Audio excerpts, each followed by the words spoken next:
എന്നെപ്പറ്റി എന്തെങ്കിലും പറയാനുണ്ടെങ്കിൽ നിങ്ങൾ കേന്ദ്രത്തോട് ചോദിക്കുക, ഹൈക്കമാൻഡോട് ചോദിക്കുക. അവരാണ് ഇതിൻ്റെയൊക്കെ പരമാധികാരി. അവർ പറയുന്നത് അനുസരിക്കാനുള്ള യോഗമേ എനക്കുള്ളൂ. അതിൻ്റെ അങ്ങോട്ട് മേലോട്ട് പോകാൻ എനിക്കില്ല.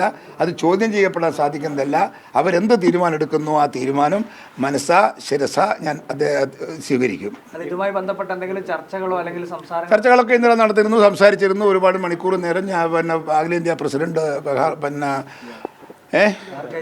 ഖാർഗെജിയും അതുപോലെ രാഹുൽജിയും ഇരുന്ന് നമ്മൾ സംസാരിച്ചിരുന്നു. കേരളത്തിലെ രാഷ്ട്രീയം, കേരളത്തിലെ സംഘടനാ ശക്തി, കേരളത്തിലെ പൊളിറ്റിക്കൽ ഓപ്പർച്യൂണിറ്റി, അതൊക്കെ ഞങ്ങൾ ഇന്നലെ സംസാരിച്ചിട്ടുണ്ട് ഡീറ്റെയിലായിട്ട്.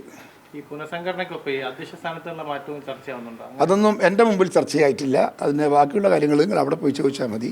എന്നെ മാറ്റുന്നുണ്ടോ എന്നുള്ളത് അവരോട് ചോദിക്കുക. ഞാനല്ല എന്നെ മാറ്റേണ്ടത്, അവരാണ്. എന്നെ വെക്കേണ്ടതും മാറ്റേണ്ടതും അവരാണ്.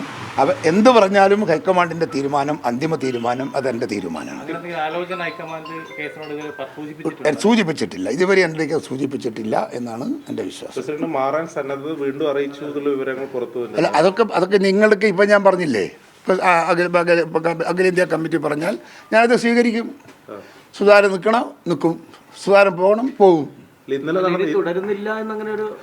തുടരുന്നില്ല എന്നൊന്നും ആരോടും ഒന്നും പറഞ്ഞിട്ടില്ല. അത് നിങ്ങൾ ഉണ്ടാക്കുന്നതാ. നിങ്ങൾക്ക് പിന്നെ ഒന്ന് കിട്ടിയാൽ 10 ആക്കുമല്ലോ. ഈ അധ്യക്ഷ സ്ഥാനത്തുള്ള ഒരു മാറ്റം അനിവാര്യമായ സാഹചര്യം കേരളത്തിലെ കോൺഗ്രസിലുണ്ട്. അങ്ങനെയാണ് നിരന്തരമായി ചർച്ച വരികയാണ്.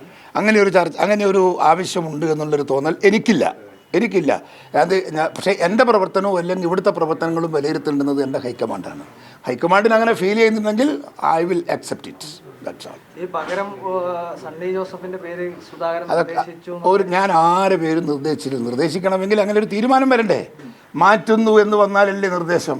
മാറ്റുന്നു എന്ന് പറയാതെയും തീരുമാനം എടുക്കാതെയും ആരെങ്കിലും പേര് നിർദ്ദേശിക്കുന്നെങ്കിൽ അത് തലക്ക സുഖം കൊണ്ടുണ്ടല്ലേ. അവരെന്താ? അപ്പോൾ ഗുഡ് ബൈ. ഞാൻ വളരെ സംതൃപ്തനാണ്, വളരെ സന്തോഷവാനാണ്. തീർച്ചയായിട്ടും.